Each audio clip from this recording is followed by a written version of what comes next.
with my brows, and I'm using an angled brush by Cosmetics. Most of the brushes that I'm using in this video are going to be by Cosmetics. I purchased a makeup brush set from them about a week ago, so I wanted to try them out. And I have to say they are pretty good brushes. So I'm going to go in with my angled brush, and I am using the Anastasia Dip Brow Pomade in Chocolate. And you want to use little product because this is very pigmented. And I start in the middle of my brow and take very small strokes. And when I get to the wing of my brow, I kind of get heavier handed.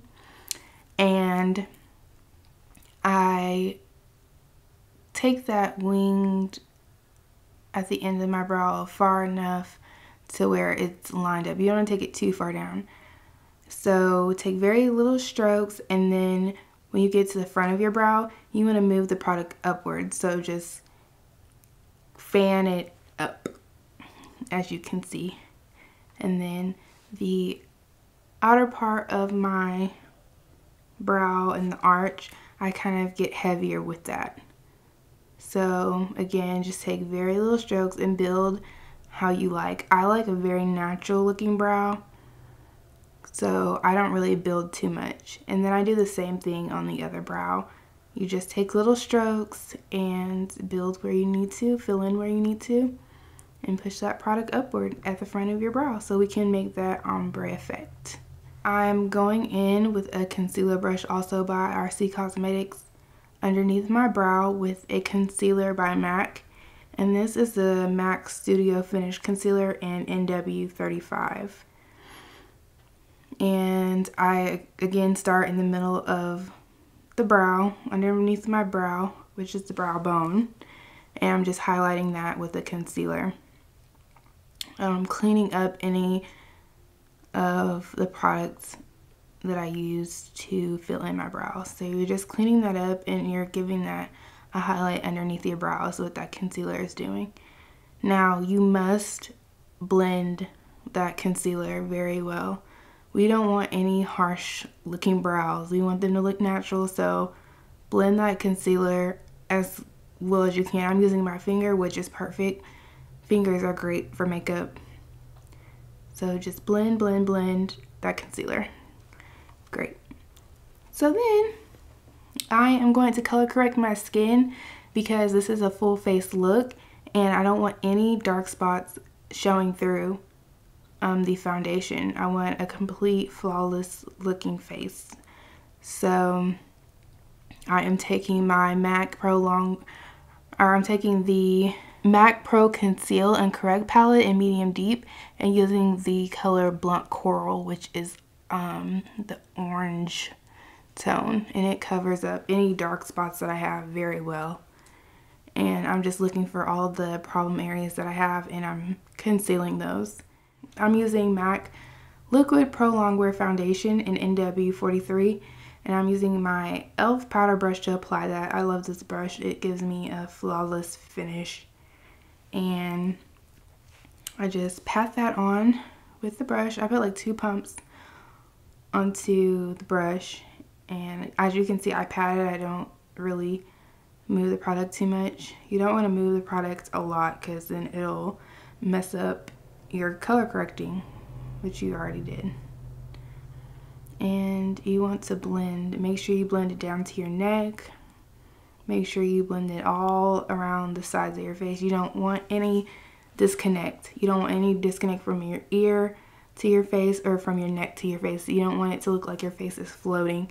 So make sure that you blend it all the way down and all the way to your hairline. And again, just pat that. And once it's blended and you have a total foundation application and it's all blended in, you want to make sure that you don't have any harsh lines, and just, you know, make sure that everything is completely blended into your skin. Now, after that, we're going to start on our eyes, and I am using, first I'm going to prime my eyes, and I am using the Urban Decay Eyeshadow Primer Potion, which is my favorite primer for my eyes. And then I'm going to go into my shadow, which is the MAC Saddle. And I'm applying that directly as my transition shade. I'm applying that a little bit above my crease. So I'm taking another RC Cosmetics brush and I am applying that shadow and just blending it very well above the crease to give us a very nice transition. Then I'm taking the NYX-strike pose, which is in lighter brown, and applying that in the crease. And you're just going to blend that also. Then I'm going to take my favorite gold by MAC, which is Amber Lights, and I am applying that on the lid. And you want to apply that all over that lid. And I go back in and I apply more product because I want that to be extremely pigmented. And you just want to apply that, pack it on there. Then after you have applied that gold, you want to define your crease. We want a very defined crease. This is going to be almost kind of give you a cut crease effect. So I'm going in with a shadow called Sketch. It's a purple shade, dark purple. And I'm putting that in my crease. And it's going to give me a cut crease look, which I absolutely love this purple. It's really pretty. And then I'm taking that fluffy brush, which I used on my transition shade, and blend it out very well. So we're going to move on to concealing under our eyes, and I am using the LA Girl Pro Concealer in Fawn, which is a little bit lighter than my skin tone. And I'm going to apply that concealer generously under my eyes and apply it on my nose, my chin, and my forehead and Cupid's bow.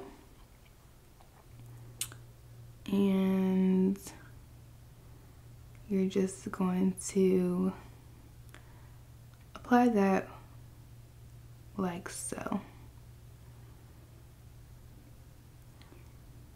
Then, after you have applied your concealer, you are going to blend that concealer. We must blend everything on our face. So I love Fix Plus. I use it for pretty much everything. So I spray my beauty blender with Fix Plus and I blend, and blend some more. Blend your life away, because that is what gives you a perfect, flawless look. So after I've blended, as you can see, no harsh lines on my face, you want to set your concealer with a powder. And I'm using the Nye banana powder, and I am taking a powder brush and applying that on the powder brush, and then putting that directly on top of that concealer, which is going to set it and keep it from creasing on us and keep it from moving during the day, because we don't want our face to slide or any of our makeup to move. So that's what that does. It just keeps your makeup from moving, and especially if you have oily skin. Then I'm doing my wing liner, and I used the L'Oreal cream liner and just a small pencil brush, which, you know, you just do your best you can, because sometimes eyeliner can be extremely difficult to do. So just make it look how you want and keep picking at it until you get it right. Now, after I have done my eyeliner, I like to contour my nose. So I went in with a small eyeshadow brush, and I think that one was by e.l.f. as well, and I contour my nose. And you want to blend that out. You don't want to just put that on there and have a contour. You want to blend your nose. And then after that, you want to highlight. If you feel like when you contoured it kind of faded your highlight, you want to go back in. And I'm using Soft and Gentle. And taking that on my nose, back on my nose and my cheeks, and just giving it a nice glow. I love Soft and Gentle. It's really pretty. And that is your final look. It's a full face makeup. It's perfect for going out. It's perfect for a date. It's soft. I hope you guys enjoyed.